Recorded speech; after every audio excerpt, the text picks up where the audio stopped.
Hi guys, welcome to Palace to the Core. My name is Stephen Dawes. Thank you for joining me and thank you for supporting the channel. Right, a couple of bits of news that's come out from the club today. Firstly, Jeffrey Schlupp, who I'm sure no one is surprised to hear, he's going to be leaving the club this summer. He spent the last half of the season up at Celtic, where he initially played a few games, but has recently been more of an impact sub, not so much of a regular.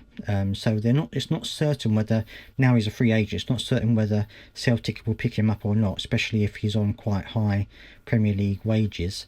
He might have to take a wage cut if he's going to stay at Celtic if they want him. So that's one thing. Obviously, we wish him all the very best. He was a good player for us. I know he didn't play a huge amount over the last few years, but he has been an ever-present and certainly a very versatile player for us.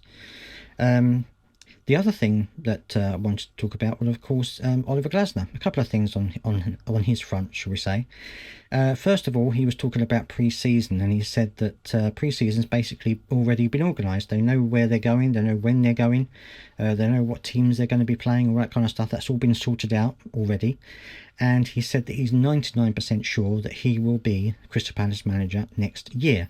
Now, he said, obviously, I can't say 100% because you never know what might happen, but 99% he's certain he will be Palace manager next season, which I think is all you can expect. I never really doubted that he would go anywhere because he's got a year left on his contract. I can't imagine that Palace would have let him go anyway. He was also asked about potential players leaving the club. I think he was asked about Gay specifically. And he said, well, you can talk about all the players that are potentially linked with leaving the club. He said, obviously, he wants to try and keep as many of his players as he possibly can.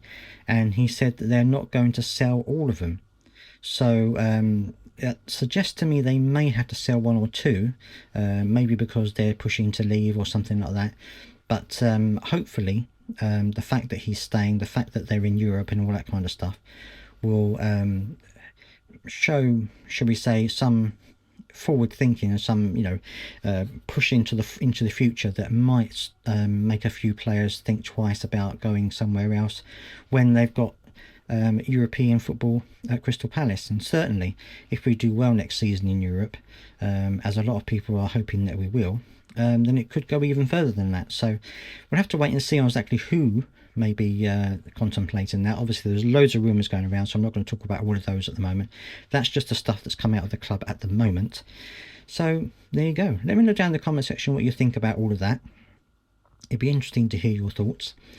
Please do subscribe if you've got this far to help push the channel forward, and I'll see you next time.